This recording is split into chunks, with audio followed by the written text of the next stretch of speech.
සුබ දවසක් වේවා කියලා හැමදෙනාම ආදරයෙන් channel එකට පිළිගන්නවා. අද අපි සාකච්ඡා කරන්නේ ප්‍රේමය හා සැබැඳි සසර පුරුදු කියන මාතෘකාව. එතකොට අපි මේක බුදුදහම ආශ්‍රය කරගෙන මනෝවිද්‍යාව ආශ්‍රය කරගෙන මේ මාතෘකාව අපිට බොහොම ලස්සනට සාකච්ඡා කරන්න පුළුවන්කම තියෙනවා. අපි බලමු බුදුදහමට අනුව මේ සසර කියලා කියන්නේ මොකක්ද කියලා.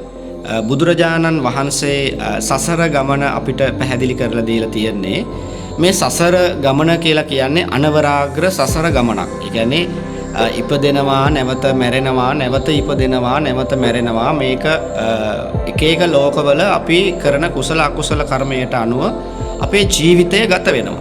මේක තමයි සසර කියලා කියන්නේ.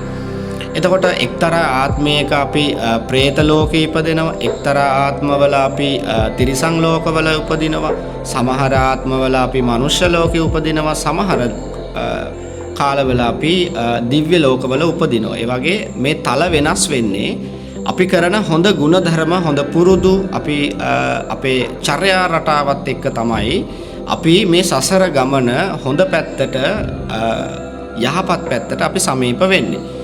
එතකොට මේ සසරනේ මේක. එතකොට පුරුදු කියලා කියන්නේ මොනවද?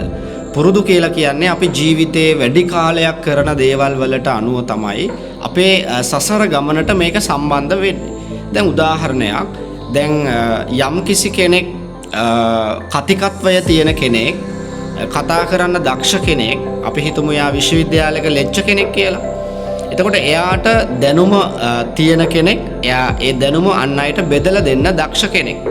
එතකොට මේ පුරුද්ද මෙයාගේ සසර ගමන තුල මෙයාට පෝෂණය කරගන්න පුළුවන්කම තියෙනවා. වගේම ඕනෑම කෙනෙකුගේ මනස තුල Tamanට ආවේනික වූ රැකියාවක්, ආවේනික වූ ස්කිල් එකක්, දක්ෂතාවයක් මතුවෙන්නේ මේ සසර ගමන අපි පුරුදු පුහුණු කරලා තිබ්බ දේවල් වලට අනුව.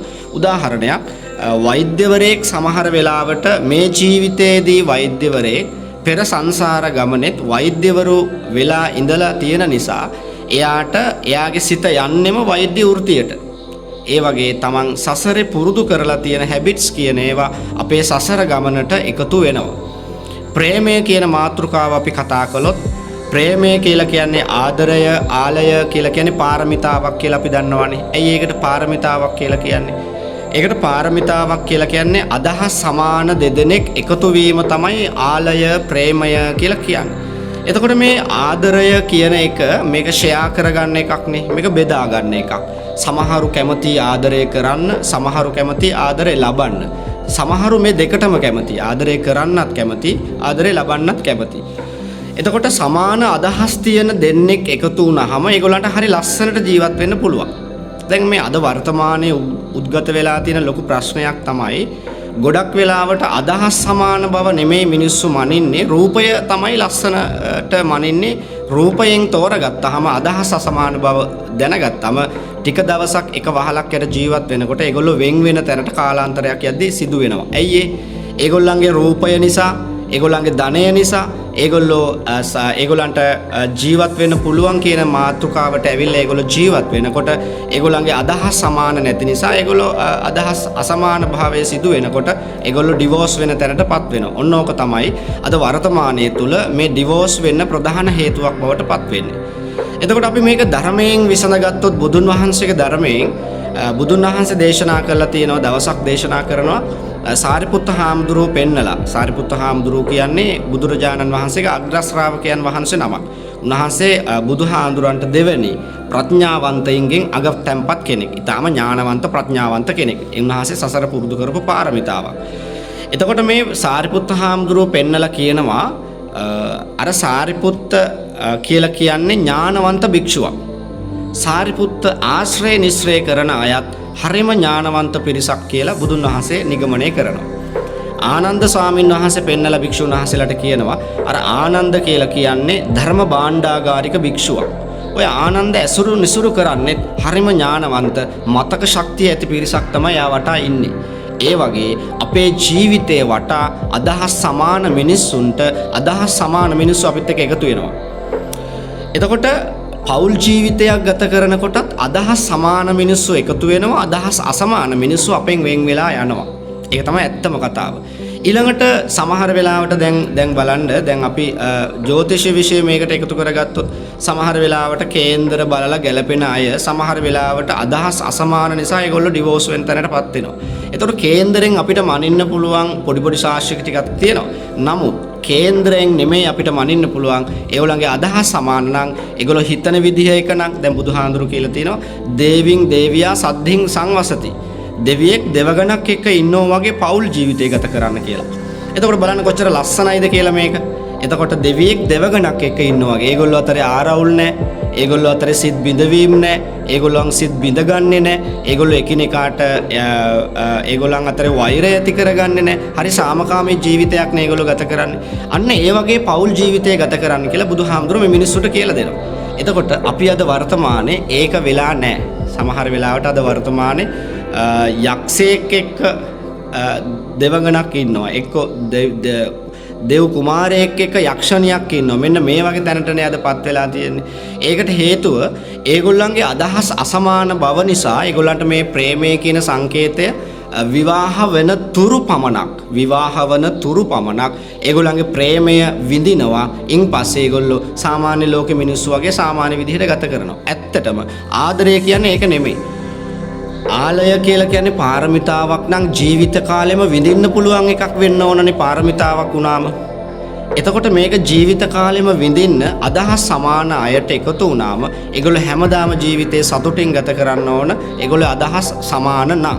එතකොට මේ අසමාන තත්ත්වයටපත් වෙන්න හේතුව තමයි ධනය සහ රූපය කියන දෙක තෝරගත්තාම ඒගොල්ලන්ගේ ජීවිතය තුළ ඒගොල්ලන්ගේ අදහස් අසමාන බව නිසා ඒගොල්ලන්ට මේ ධනය රූපය කියන දෙක සමාන කරන්න පුළුවන් කමක් නැහැ. ඔක තමයි තර්කය.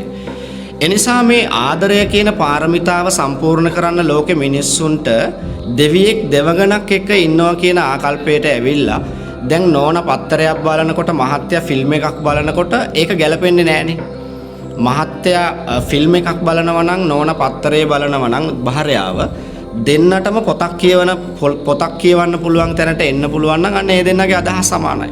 එක්කෙනෙක්ට කතරගම යන්න ඕන, තව කෙනෙකුට අනුරාධපුරේ යන්න ඕන. බෑනේ දෙන්නම එක අදහසකට එන්න ඕන. නෑ අපි දෙන්නම එක කතරගම යන්න ඕනේ. එහෙම නැත්නම් අපි දෙන්නම අනුරාධපුරයට යන්න ඕන කියලා. එතකොට අද මේ වර්තමාන ඩිවෝර්ස් ප්‍රශ්නවලට විවාහ දික්කසාද වීම කියන කාරණාවට එන්න හේතුව තමයි පැහැදිලි ලෙසම ධනය බලය කීර්තිය ඔස්සේ ගමන් කරන මිනිස්සු ආදරය ප්‍රේමය කියන පාරමිතාව විඳින්නේ නැහැ ජීවිත කාලේ. විවාහ වෙලා ටික දවසක් යනකොට මිනිස්සුන්ට ජීවිතේ ඒ පෞල් ජීවිතේ එපා වෙනවා. ඇයි අදහස් සමාන නැති හින්දා. එහෙමනම් අදහස් සමාන මිනිස්සු තමයි මරණකම්ම ජීවිතය ගත කරන්නේ. සමහර තැන් ගැලපෙන්නේ නැති තැන් මිනිස්සු ගලප ගන්නවා. ඒක හැබැයි හිත හදා ගන්නකොට නෙවෙන්නේ. ඉබේම ගැලපෙනවා කියලා කියන අදහස් සමාන දෙන්නේ. දැන් ගොඩක් අද භාර්යාවරු එක කතා කරනකොට පෞල් උපදේශිකාවක් හරි උපදේශකයෙක් එක්ක හරි අපි කතා කළොත් ඒගොල්ලෝ ගාව ගොඩක් අත්දැකීම් තියෙනවා. ඒගොල්ලෝ කියයි සමහර වෙලාවට ඒගොල්ලෝ ගාවට කතා කරන්න එන ගොඩාක් දෙනෙක් සමහර වෙලාවට අදහස් ගැලපෙන්නේ නැති හින්දා ඒගොල්ලන්ගේ වෙන වෙන තැනට ගැටලු ඇති වෙලා තියෙනවා. ඒ නිසා අපි දැන් උදාහරණයක් තමන් ඒ කියන්නේ ආදරය කරන දෙදෙනෙක් කැමති දේවල් සිදු කරද්දී ඒගොල්ලන්ගේ කැමති හැම දෙයක්ම දෙදෙනාටම එකඟව සිදු කරනවා නම් ඒගොල්ලන්ට පෞල් ජීවිතය ගත කරන්න පුළුවන්. බොහොම ලස්සනට ගත කරන්න පුළුවන්. ඒගොල්ලෝ අතරේ ගෞරවය රැඳෙනවා. ඒගොල්ලෝ අතරේ ප්‍රේමය රැඳෙනවා. ඒගොල්ලන්ගේ පෞල් සංස්ථාව ඇතුලේ සාමය රැඳෙනවා. මෙන්න මේ සියලුම දේවල් සිද්ධ වෙනවා මේ අදහස් සමාන බව කියන කාරණාවත් එක්ක. ඊට පස්සේ මේ සසර ගනුදෙනු ගැන අපි කතා කළොත් සසර ගනුදෙනු කියලා කියන්නේ ඇත්තටම දැන් සමහර වෙලාවට ගිය ආත්මේ මේකට කර්මය සම්බන්ධයි.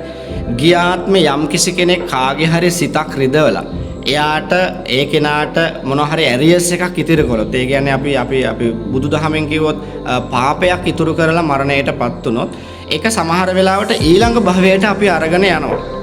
ඒතර කර්මයේ සඳහන් වෙනවනේ උපපච්ච වේදනීය කර්ම සසර ගමනට එකතු වෙන දේවල්. එතකොට මේ උපපච්ච වේදනීය කර්මය විසින් අර ඇරියස් එක කවර් කරන්න ආලවන්ත අදහසකින් ලං වෙලා ඒගොල්ලෝ එකතු වුණාට පස්සේ දේවින් දේවියා සද්දින් සංවසති වෙනුවට යක්ෂණී කුමාරයෙක් එක්ක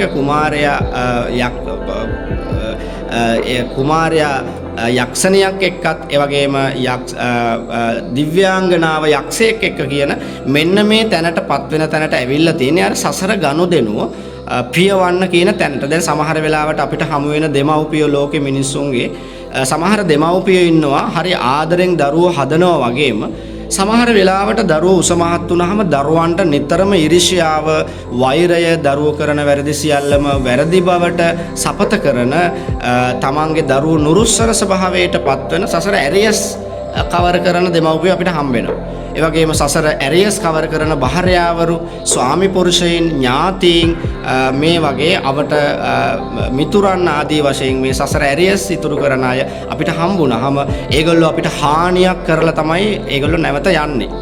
එතකොට අපි කල්පනාවෙන් ජීවත් වෙන්න ඕනේ. අපේ ජීවිතේට යම් දුකක් ඇති වෙනකොට අපිට සසර ඇරියස් එකක් කවර් කරන්න ආපු කෙනෙක් අපේ ඇරියස් එක කවර් කරලා යද්දී අපි යාට වෛර කරන්නේ නැතුව අපි මෛත්‍රියෙන් ඒක විඳ දරා ගන්න පුළුවන් තැනටපත් වුණොත් අපිට අර ඇරියස් එක ඉබේම හිත කැඩීම සහ හදා ගැනීම කියන පදනම මත අපේ ජීවිතේ ගොඩ නැගිලා අපිට ශක්තිමත් කරගන්න පුළුවන් තැනකට එනවා. ඉතින් ඒ නිසා අපි මේ සසර ඇරියස් කවර් කරන අය තමයි අද ගොඩක් හම්බෙලා තියෙන්නේ. ප්‍රේමවන්තයෝ අතර ඒගොල්ලෝ සින්දු අහන්නේ, ඒගොල්ලෝ ආලවන්ත ලිපි ලියන්නේ, ඒගොල්ලෝ මැසේජ් කරන්නේ, ඒගොල්ලෝ ඒගොල්ලන්ගේ රූප, ඒගොල්ලන්ගේ ආදරය කරන කෙනාව නිතර වැළඳ ගන්න ස්වභාවයට පත් වෙන්නේ ප්‍රේම කරන කාල පරිච්ඡේදය තුල විතරයි. මේක ලොකු ගැටලුවක්. ඒක වෙන්න බෑ. එතකොට ලෙඩේ හොඳ වෙනකම් බේත් බොනෝ, ලෙඩේ හොඳ වුණාට පස්සේ බේත් බොන්නේ නැහැ. ප්‍රේමය කියන එකට, පාරමිතාව කියන එකට එහෙම වෙන්න බෑ.